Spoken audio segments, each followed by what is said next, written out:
Success without fulfillment is the ultimate failure. Like, success is getting what you want. Fulfillment is living what you're made for. Fulfillment and success, they're not even the same universe. People ask me all the time, what does it take to be happy? And I always tell them it's really simple.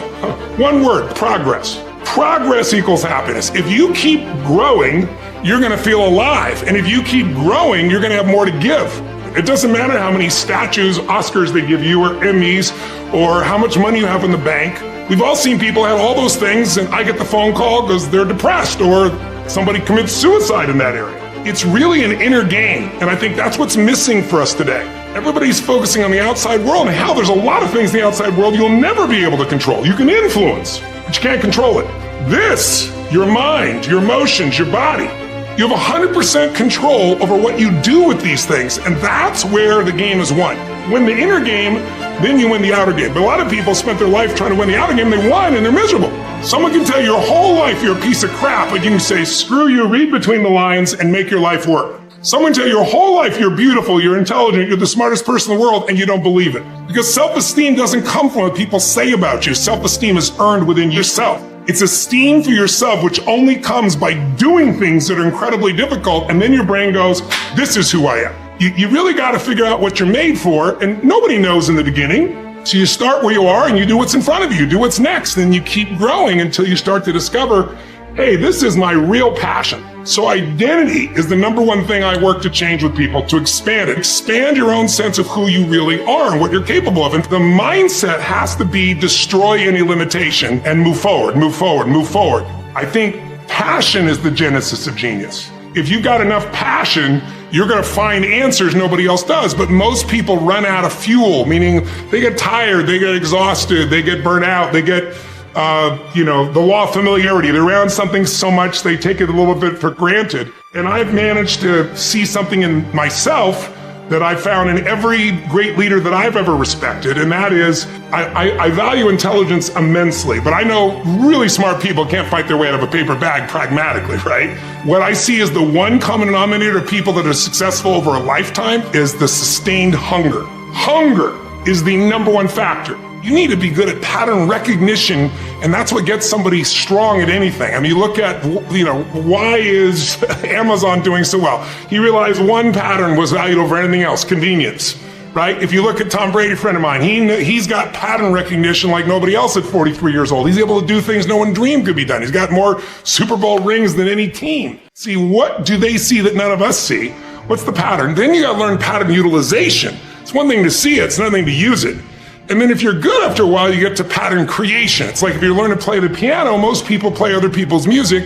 And then there's a point you've learned so much that you're able to create. It really comes down to anyone can learn anything if it's important enough to you. So it's like my drive is not just for me. That wouldn't be enough because it's easy to meet your own needs. It's not that difficult. But if you can find something that you care about more than yourself, your daughter, your son, your family, your business, your mission, your community, whatever it is, that's really the secret to energy and vitality and strength and really learning. One of the things I want to do with people during this challenge is take things that seem so complex and make them so simple so you do it. Get it really simple, things you can do right now to change your life. You can go to experience it that day, and then you get momentum. Day 1, day 2, day 3, day 4, and all of a sudden now what used to be hard to do is easy to do. And I think for anyone, you got to understand anyone can learn anything if you can just break it down to its simple core, and that's what I try to do most. And I'm just not willing to settle for a life without passion and aliveness. That's just like there's so much to learn, there's so much to grow, there's so much to give, and I'm wired to grow and give. And I think anybody gets wired to grow and give is gonna have a really fulfilling life. It doesn't matter what you choose to do,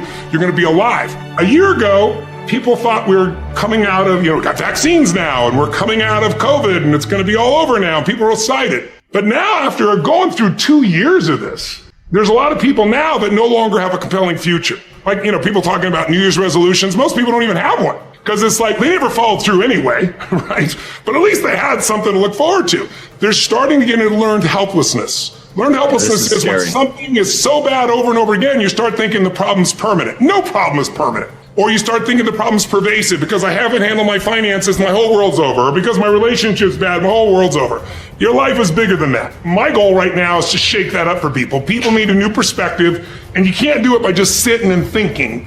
You gotta move your body. You gotta change your energy and your focus. But if I get you into a higher state of being, mentally, emotionally, physically, then all of a sudden you start remembering who you are and you start coming up with answers that you never even thought were possible. The idea of remembering who you are is something incredibly powerful.